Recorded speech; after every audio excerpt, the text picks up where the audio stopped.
So now what's really interesting is I believe in the future we want to be able to get bitter water and we're going to pray. We're going to pray in the Hebrew language. See, there's only a certain amount of water available in the world right now.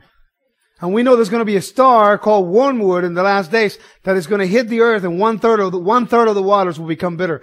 And many men will die because the waters are bitter. So therefore, I believe Yahweh is restoring His people and is equipping you to understand the power in the language and frequency and what it does. I believe there will come the time in which we will be able to pray for the water and they will turn from bitter to sweet. I do. Based on the research that I found so far. Okay? Now, ut, re, mi, fa, sol, la, si, do. Ut, re, mi, fa, sol, la. That's this mode of music. Now, did you know that each one of these has a definition according to the Webster's dictionary? Webster's, Freemason. You're going to get a whole clue in here about Freemasonry. You know what language Freemason uses? Hebrew. Did you know that? They read Hebrew. They study the Hebrew language. Look some research into that. Very interesting.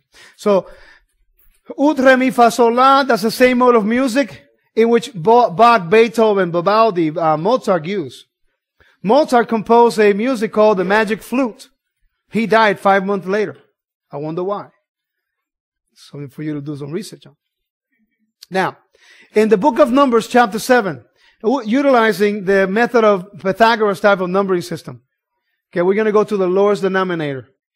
Now, what's interesting is, if you go to chapter 7, beginning at verse 12, you're going to find, to go to the 12 is 1 plus 2 is 3, correct? 18 is 1 plus 8 is 9. 24 is 2 plus 4 is 6, right? Now, you take that to the lowest denominator, what do you get? Equals what? 396. 396. You go all the way down to verse 84. It's 396, 396. Now, if you go back now, this is going to be the hardest part of the whole teaching. Now, your homework is to go over, start doing research. So you're going to begin in verse 12 in your King James or King James Bible. And if you have a King James Bible, you see that verse 12 is in bold. It's on bold right now. It's in bold. Bold. It's darker than anything else. So you're going to go verse 12, and then you're going to go verse 13, and you're going to count verse 13, verse 19, verse 25, verse 31, verse 37, verse 43, I'm sorry. And you're going to have 417, 417, 417. Remember, ut is 396. Now, re is 417. Now, if you do this on your own, you're going to find when you go to verse 14, verse 20, verse 26, verse 31, 32, you're going to have 528. Me. And if you keep going on and on and on that way, you're going to have all 6 of the ones that I showed you earlier. See that one right there? You're going to come up with 396, 417, 528, 639, 741, and 852. You're going to come up within your Bibles. By the way, Numbers chapter 7 is the most boring chapter in the Torah cycle. It's the longest chapter, and I thought it was the boring chapter. Now I spent 2 hours teaching of that chapter alone. Isn't that amazing? You know, you read it and it's the same thing. Beginning of verse 12, you start counting the son of Judah or the son of Reuben coming in, bringing an offering. It's the same thing every 6 verses. And the same thing every 6 verses. It's about redemption. It's talk about metals and, you know, money and things like that. It's interesting. It's all there. Now, is this making sense to you guys? You guys getting it? All right. Now, did you guys know that each one, ut, re, mi, fa, sol, la, has a definition in the hidden entries from the Webster's dictionary? It's not in the modern day Webster's. It's in the old one. 18 something. And you got to really look for it. I mean, I spent 2 hours looking for them. Okay. Now they have a definition. Check this out. Ut, quent laxus. The syllable sung to this note in the medieval hymn to St. John the Baptist. Now this hymn used to be sung in the Catholic churches until 1959. In the Latin. And each verse was sung at that original frequency that I told you. The original mode. The first line at the ut, the second line at the re, the third line at the mi, and so on and so forth. Some incredible things used to happen, so they eliminated it after 1950 something. And by the way, they decided that they would do the Mass in the Catholic churches in everybody's language. Up to that time, it was always in Latin. Okay? No, you will go to church, you will never understood anything they said. But now they do it in your language. Okay? Now, what's interesting is that this frequency or this mode, I gotta use the right terms here, because I will be corrected, trust me. This mode and this definition means this. The entire scale or range, the gamut of dramatic emotion from grief to joy. It means to tell you that if you're singing at that particular frequency or that mode of music, you can change your state from grief to joy. Now remember when you take a shower and you come really tired from home, what is the first thing everybody does when they're taking a shower? Come on, tell me the truth. You start singing, right? You know, for the longest time, I will tell people, you know, I get my deepest revelation when I'm taking a shower. When I'm talking, because I talk to Yahweh now. I sing unto Him and I talk to Him.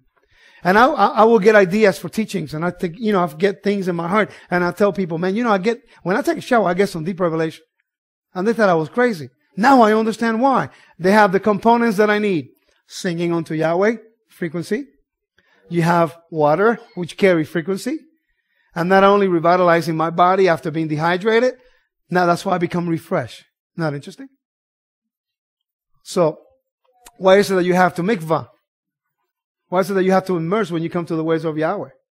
There's something to it. People don't understand it. They think it's a tradition. It's more than a tradition. All right. And it goes like this. Re resonare fribris. Action in answer to or intended to undo a situation. Or that performance of a new action brings back an earlier state of affairs. Now, that means that if you sing in this particular mode of music and that frequency, then that means that you want a desire to come back to an early date of affairs. The 144,000 are going to be singing during the worst time of humankind. And they're singing about the restoration of Eden again. And they're singing about the return of the rock of their salvation. You know? So now you have Ut, it'll change your state from grief to joy. So we're going to go to some heavy duty tribulation, and there they are singing, and you're going to feel pretty good. Because what they're singing has some meaning to it.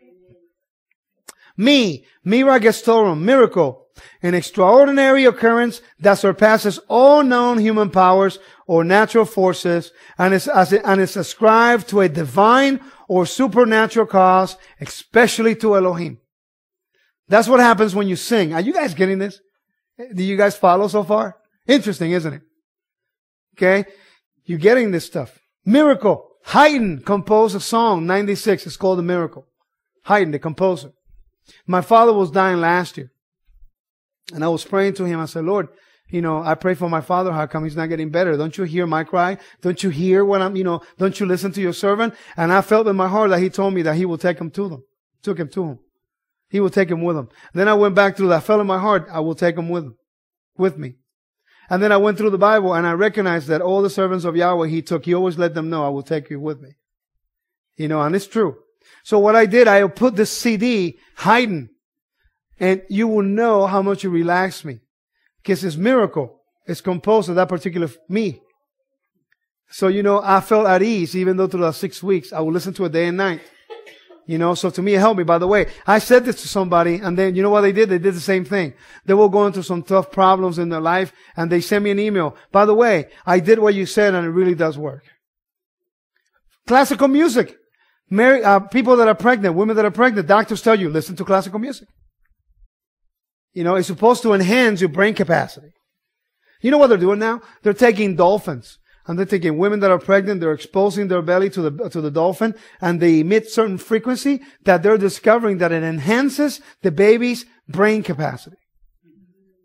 There was a doctor that told me that if you blow a shofar in the early periods of gestation on the belly of a woman who was pregnant, early state of gestation, a baby's ears open. A doctor told me that. I had a really bad stomachache because I used to have candida. You know what candida is?